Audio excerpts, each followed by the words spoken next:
घर में, प्रत्येक घर में महीने में 2 महीने में एक बार तो तुम धूप छोड़ी दिया करो, या यज्ञ करी लिया करो। एक थोड़ा सा यज्ञ पूजन, थोड़ी सी कंडा जलाया, गोबरी जलाई, ये सब कर लिया, छोड़ दिया। भगवान के नाम कहीं छोड़ दो, जरूरी नहीं है कि तुम्हें कुछ मांगना ही है, उसलिए छोड़ो भगवान का। प्रभु शिव कहकर ही छोड़ दो, नारायण कहकर ही छोड़ दो, राम कहकर ही छोड़ दो, कृष्ण कहकर ही छोड़ दो, उसको दे दो आप।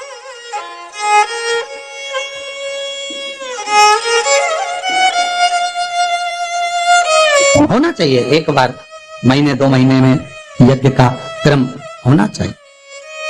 महीने 2 महीने में घर में अगर कोई रुद्राक्ष रखा हो, उस रुद्राक्ष को पानी में डालकर पूरे घर में छींटना चाहिए महीने 2 महीने। क्यों? कोई गलत ऊर्जा हमारे घर में आ रही हो, गलत कोई पांव पड़ रहे हो, रुद्राक्ष का जल महाराज सर्व जगह छींट देने पर वो गलत जो ऊर्जा है वो एक क्षण में समाप्त हो जाती है। छींट देने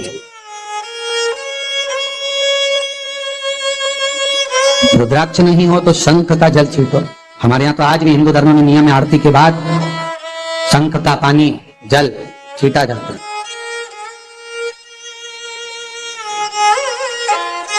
सुख देने वाले, ये कोई रुद्राक्ष कोई साधारण सा है क्या? बेलपत्री का पेड़, वृक्ष माता जगत जननी जगदम्बा के नयन अश्रु से प्रकट हुआ। शमी का वृक्ष भगवान महेश और उमा, आपको महेश की कथा कही थी वर्त में, उन्हीं के क्रम में ये माहेश्वरी वंश आगे बढ़ा। भगवान महेश और उमा के दोनों के मिलन से शमी का वृक्ष उत्पन्न हुआ, दोनों के। और भगवान शंकर के नैन अश्रु से रुद्राक्ष का वृक्ष उत्पन्न। ये कोई साधारण नहीं होते रुद्राक्ष। शंकर भगवान का ये एक स्वरूप है रुद्राक्ष, शिव का एक प्रतिबिंब है रुद्राक्ष, एक प्रतिबिंब।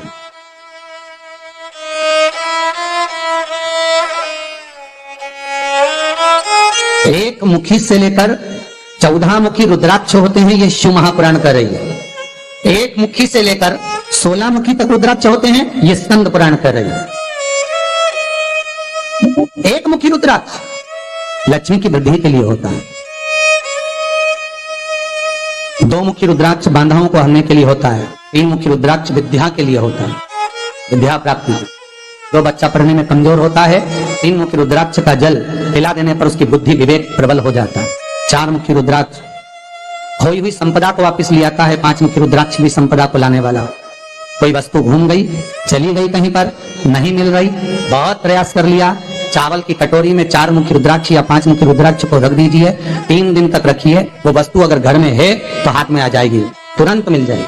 4 और 5 6 मुखी रुद्राक्ष अटके हुए काम को सफल बनाता है। 7 मुखी रुद्राक्ष, अगर कोई भिखारी ठेला चलाने वाला भी 7 मुखी रुद्राक्ष को अपने गले में मंत्र का स्मरण कर 7 मुखी रुद्राक्ष का मंत्र है ओम हूम नमः, 7 मुखी रुद्राक्ष का मंत्र का स्मरण कर गले में लाल धागे में पहन लेता है, भिखारी भी अपने तत्व से छूटकर सुंदर धनवान बन जाता है। 7 मुखी रुद्राक्ष का फल। 8 मुखी रुद्राक्ष रोग मुक्ति के लिए होता है महाराज। 9 मुखी रुद्राक्ष शास्त्र कहता है यह वंश की वृद्धि कराता है। आजकल एक नया क्रम है एसपीबी कराने का। जब बच्चे नहीं होते तो अपन कई माताएं वो क्रम करती हैं, उनसे निवेदन है एक बार मौका जरूर करना, 9 मुखी रुद्राक्ष को दूध में डुबा कर रख देना और उस दूध को रात्रि को पी लेना, कम से कम 2-2.5 महीना करना, महाराज गर्भ ठहरेगा। 9 मुखी रुद्राक्ष का दूध पति और पत्नी दोनों पिए, गर्भ ठहरता, गर्भस्थ भाव हुआ। संतान की प्राप्ति के लिए 9 मुखी रुद्राक्ष प्रबल है। 10 मुखी रुद्राक्ष घुटने का दर्द, कमर का दर्द उसके लिए होता है। 11 मुखी रुद्राक्ष रोग मुक्ति के लिए होता है। 12 मुखी रुद्राक्ष ब्लड प्रेशर के लिए होता है। 13 मुखी रुद्राक्ष महाराज संपदा को बढ़ाने के लिए होता है और 14 मुखी रुद्राक्ष वैभव के लिए होता है। ऐसे 1 मुखी से लेकर 14 मुखी रुद्राक्ष होते हैं जो शंकर भगवान ने व्याख्यान वर्णन स्वयं तुमरुका जी के सामने किया। जिस समय शिव महापुराण विराम दे रहे हैं तुमरुका जी, भगवान शंकर ने अपने गले की माला निकालकर रुद्राक्ष की तुमरुका जी को दी। जब तुमरुका जी के गले में माला पहनी तो तुमरुका जी ने पूछा इस रुद्राक्ष में क्या लाभ है, इस रुद्राक्ष का क्या फल है, आप मुझे वर्णन करें। शिव महापुराण की विद्येश्वर संहिता में यह सब वर्णन लिखा है। और अगर आप कहें कि गुरुजी हमको मंत्र भी बताओ इसके, तो आप गीता प्रेस गोरखपुर की शिव महापुराण को लाओ और उसमें विद्येश्वर संहिता को निकालो और उस विद्येश्वर संहिता में रुद्राक्ष का एक एक मंत्र लिखा हुआ है 14 मुखी तक, कि कौन सा रुद्राक्ष का क्या मंत्र है, उसका कैसे नाम जपना है, कैसे स्मरण करना। श्रीमद वल्लभाचार्य जी ने एक पुस्तक लिखी है जिसका नाम है जल भेद। कौन सी पुस्तक है? जम के पढ़ लो, जल भेद। पूरी किताब पढ़ना, उस किताब का एक सार मिलेगा जो यहां से वर्णन किया जा रहा है। जल भेद किताब श्रीमद वल्लभाचार्य जी ने लिखी। पुष्टि मार्ग की इस किताब में श्रीमद वल्लभाचार्य जी लिखते हैं कुएं का जल, बावड़ी का जल, तालाब का जल, खड्डे का जल, बारिश का जल, हापसी का जल, हैंडपंप का जल, ट्यूबवेल का जल, नदी का जल, सरोवर का जल, तालाब का जल, घड़े का जल, कुंडे का जल, समुद्र का जल, सरोवर का जल, तालाब का जल, इन सारे जलों में सर्वश्रेष्ठ जल कौन सा है? श्रीमद वल्लभाचार्य जी ने पूछा और उस पुस्तक में उत्तर भी लिखा कि इन सब में सर्वश्रेष्ठ जल कौन सा है? तो श्रीमद वल्लभाचार्य जी लिखते हैं सर्वश्रेष्ठ जल है समुद्र का जल। कौन सा जल है? समुद्र। अब आपके मन में आएगा बताओ समुद्र तो खारा होता है, तो जल श्रेष्ठ कहां से हो गया?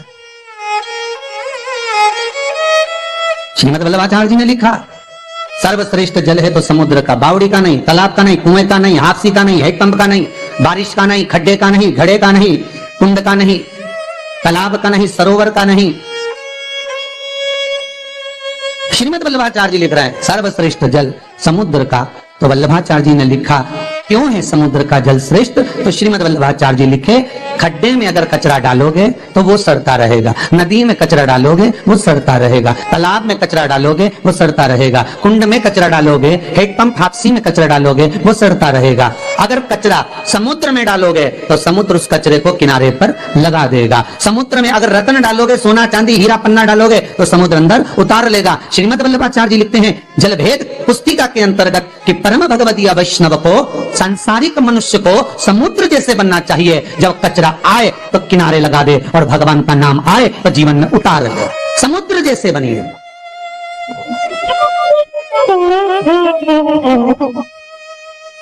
पर हम समुद्र नहीं बन पाते। किसी ने लिखा कि श्रीमद वल्लभाचार्य जी ने लिखा कि समुद्र का जल श्रेष्ठ होता है, तो उसकी एक श्रेष्ठता और बताई जाए। तो श्रीमद वल्लभाचार्य जी ने दूसरी श्रेष्ठता बताई। समुद्र क्यों श्रेष्ठ है? क्योंकि उसका जल, जम के बोलो, खारा है। सत्य बोलने वाला हमेशा बुरा ही होता है, खारा ही होता है, इसलिए भी श्रेष्ठ है। फिर जल भेद में लिखा समुद्र की एक अच्छाई और बताई जाए। तो समुद्र की एक अच्छाई और बताई कि समुद्र एक ऐसा है कि दूसरे को देखकर सुखी होता है और दूसरे को देखकर दुखी होता है। तो समुद्र कहां सुखी और दुखी हो गया? तो श्रीमद वल्लभाचार्य जी ने लिखा जब चांद पूर्णिमा के लगभग में आता है, चंद्र जब बड़ा होता है, समुद्र उछलता है, खुशियां मनाता है, अपनी लहरों को उछाल भरता है, प्रसन्न होता है। और जब अमावस्या आती है, चांद जब छुपने लगता है, तो समुद्र नीचे की ओर घटने लगता है। ये समुद्र की अच्छाई है कि दूसरे को बढ़ता हुआ देखकर उछलता प्रसन्न होता है और दूसरे को घटता हुआ देखकर समुद्र भी घट जाता है, रोता है। इसलिए समुद्र की अच्छाई हमारे भीतर आना चाहिए। दूसरे की यहाँ 4 व्हीलर गाड़ी आए, बंगला बने, फैक्ट्री डले, उसके शादी हो, कुछ भी हो, तो हमें प्रसन्न होना चाहिए। समुद्र जैसी प्रसन्नता हमारे भीतर आना चाहिए कि हमें ये प्रसन्नता हो कि दूसरा आगे बढ़ रहा है। अगर आगे बढ़ेगा तो कल हमारे बराबर में आएगा तो हमारा ही साथ देगा। हम कह तो सकेंगे कि हमारा रिश्तेदार है। किसी को बढ़ता हुआ देखकर कम से कम कह तो सकोगे कि हमारा संबंधी, हमारा रिश्तेदार, हमारा परिचित है। प्रसन्नता वहां हो। बहुत पैसे वाला व्यक्ति अगर कहीं रहता है तो अपन कहते हैं ना वो हमारा रिश्तेदार है, सब हमारा पहचान वाला, तो उसे हम अपनी पहचान दिखाते, बताते, प्रसन्नता दिखेगी, आनंदता दिखेगी। श्री शिवाय नमस्तुभ्यं। श्री शिवाय नमस्तुभ्यं। श्री शिवाय नमस्तुभ्यं।